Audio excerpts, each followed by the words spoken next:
We're now joined by Karl Friedhoff. He's a fellow in public opinion and Asia policy at the Chicago Council on Global Affairs. Karl, a lot to get to, but first, your take on this meeting and the multiple meetings, visits ahead of a Trump-Kim summit. Is the region trying to get on the same page?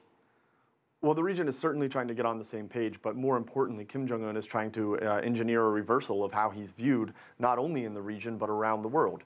He's been demonized in media by not only the United States, but much of the West and in South Korea at times. And then suddenly we see him out and about, meeting with Moon Jae-in in South Korea, meeting with Xi Jinping in China, making jokes, cracking smiles. And suddenly he's trying to present himself as the lovable leader that no one really knows just yet.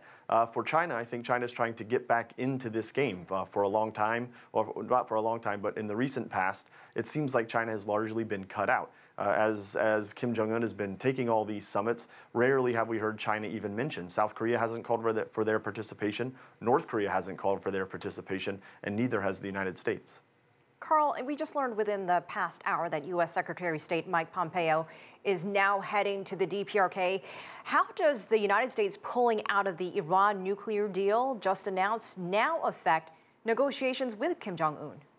So I think I have a contrary opinion on this, and that is that it's not going to affect that deal all that much. North Korea has always expected that if there is a deal reached, it could be renegotiated later if there's not a pullout or a violation by one side or the other. We've seen that happen before, of course. But more importantly, I think for the Trump administration, their position has long been that it's going to drive the toughest negotiations and sign the best deals in the interest of the United States. And therefore, it pulling out of the Iran deal is only a signal of it committing to what it said it would do. So that any deal that's going to be signed with North Korea will certainly be seen as one that is stronger in the United States, at least for a period of time. Of course, the precedent being set that a Republican can come in and then withdraw from what was a Democrat-led deal does set a bad precedent in the fact that perhaps a Democrat leader could come in as the next president and then potentially withdraw from any deal that's signed with North Korea.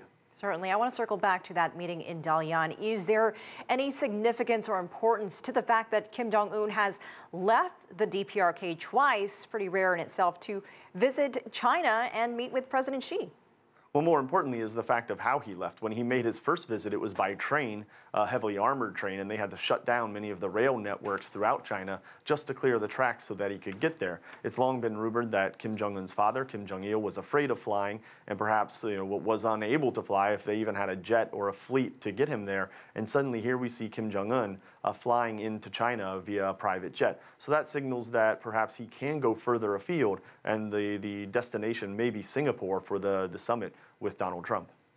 Now, looking ahead to Wednesday's trilateral meeting in Japan, with China and South Korea, what do you make of what we can see there with this Kim-Xi meeting that just took place?